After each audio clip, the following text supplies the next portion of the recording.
ద్వారక. ఈ పేరు వినగానే మనకు గుర్తుకొచ్చేది శ్రీకృష్ణుడు. మహాభారత కాలంలో శ్రీకృష్ణుడు పాలించిన ఈ నగరం ఇప్పుడు సముద్రం అడుగున ఉంది. భారత ఇతిహాసాలకు బలాన్ని చేకూర్చే ఆనాటి ఆనవాళ్లు ఇంకా పదిలంగా ఉన్నాయి. కృష్ణుడు పాలించిన ఈ నగరానికి ఏమైంది? సముద్రంలో ఎందుకు మునిగిపోయింది? ఆ రోజు ఏం జరిగిందో తెలుసుకుందాం. ద్వారకా నగర చరిత్ర. హిందువులు అతి పవిత్రంగా భావించే 4 ధామాల చార్ధామ్ లో ద్వారక ఒకటి. ద్వారక అనేక ద్వారాలు కలది అని అర్థం. వేదవ్యాసుడు రాసిన మహాభారత కావ్యంలో ద్వారకా నగరాన్ని ద్వారావతిగా పేర్కొన్నారు. ఈ నగరం గుజరాత్లోని పశ్చిమ తీరంలో ఉంది. శ్రీకృష్ణుడు మధురలో కంసుడిని సంహరించాడు. దీంతో మగధరాజైన జరాసంధుడి మధురపై అనేక దండయాత్రలు చేశాడు. దీంతో శ్రీకృష్ణుడు తనతో ఉన్న యాదవులను ద్వారకాకు తరలించాడు. అనంతరం సముద్ర గర్భంలోని దీవుల సమూహాలన్నీ కలిపి అద్భుతమైన ద్వారకా నగరాన్ని నిర్మించారు. ద్వారకా నగరం సంయుక్త రాజ్య సమాహారంగా ఉండేదని పురాణాలు చెబుతున్నాయి. అంధకులు, వృష్టులు, భోజులు ఇందులో భాగస్వాములు.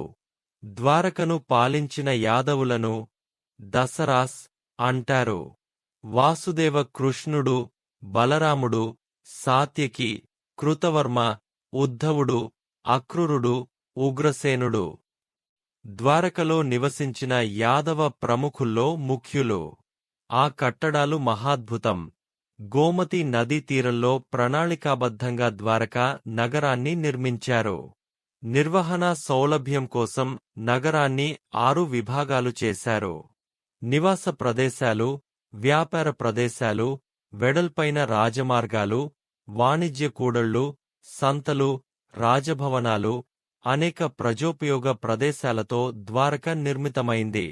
రాజ్యసభ మంటపం పేరు సుధర్మ సభ. ఇక్కడ రాజు ప్రజలతో సమావేశం జరిపేవారు. అందమైన కట్టడాలతోనే కాదు, ప్రకృతి సోయగాలో నగరం స్వర్గాన్ని తలపించేది. సముద్ర తీరంతో ఆ ప్రాంతం ఆహ్లాదకరంగా ఉండేది. కురుక్షేత్ర యుద్ధం జరిగిన 16 సంవత్సరాల తర్వాత ఈ నగరం సముద్రగర్భంలో కలిసిపోయింది. శ్రీకృష్ణుడు నిర్యాణంతో మహాభారత యుద్ధం క్రీ.పూ. 3:138లో జరిగింది. ఆ తర్వాత 36 ఏళ్లు శ్రీకృష్ణుడు ద్వారకలో నివసించాడు. కృష్ణుడి తర్వాత యాదవ రాజులు పరస్పరం తమలో తామే కలహించుకోవడం వల్ల సామ్రాజ్యం పతనమైనట్లు చెబుతారు. యాదవకులం కూడా అంతఃకలహాలతో నశిస్తుందని గాంధారి శపించింది. యాదవ సామ్రాజ్య పతనం తర్వాత బలరాముడు యోగం ద్వారా దేహాన్ని త్యజించాడు. కృష్ణుడు అరణ్యాలకు వెళ్లాడు. అక్కడి నుంచి నేరుగా స్వర్గానికి వెళ్లాడని మహాభారతంలో ఉంది. అయితే ఒక బోయవాడి పూర్వజన్మలో వాలి బాణం వలన కృష్ణుడు గాయపడి దేహాన్ని త్యజించాడని మరికొన్ని పురాణాలలో ఉంది. శ్రీకృష్ణుడు 120 ఏళ్లు జీవించినట్ల చరిత్ర చెబుతోంది. ఆయన నిర్యాణం చెందగానే సముద్రంలో భారీ ప్రళయం ఏర్పడి ద్వారకను ముంచెత్తిందని సమాచారం. ఆ రోజు సముద్రుడు ఉవ్వెత్తున ఎగసిపడటం తాను చూశానని అర్జునుడు మహాభారతంలో పేర్కొనడం గమనార్హం. ఆ రోజు ఏం జరిగింది? ప్రళయానికి ముందు భారీ గాలులు వీచాయి. ప్రజలు నివాసాల్లో మట్టి పాత్రలు వాటికవే పగిలిపోవడం మొదలయ్యాయి. భారీ విపత్తుకు ఇవి సంకేతాలని భావించిన శ్రీకృష్ణుడు అందరినీ సమావేశపరిచి పవిత్ర సముద్ర స్నానం చేయాలని ఆదేశించాడు. కృష్ణుడి పిలుపు మేరకు ద్వారాకు విచ్చేసిన అర్జునుడికి రాబోయే విపత్తు గురించి చెప్పాడు. మరో వారం రోజుల్లో ద్వారక సముద్రంలో మునిపోనుందని తెలిపాడు.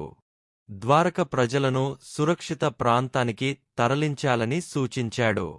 ఆ తర్వాత శ్రీకృష్ణుడి అరణ్య బాట పట్టడం, ప్రాణాలు త్యజించడం జరిగిపోయాయి. దీంతో అర్జునుడు, శ్రీకృష్ణ బలరాములతో సహా యాదవులందరికీ అంత్యక్రియలు నిర్వహించి ద్వార ప్రజలను సంపదను వాహనాల్లోకి ఎక్కించి సురక్షిత ప్రాంతానికి తరలించారు. వారంతా అలా నగరాన్ని దాటగానే సముద్రుల్చాడు. ఉవ్వెత్తున ఎగసిపడుతూ క్షణాల్లో ద్వారక నగరాన్ని ముంచెత్తాడు. ఇదంతా ద్వారక ప్రజలు, అర్జునుడు కళ్ల ముందే జరిగింది.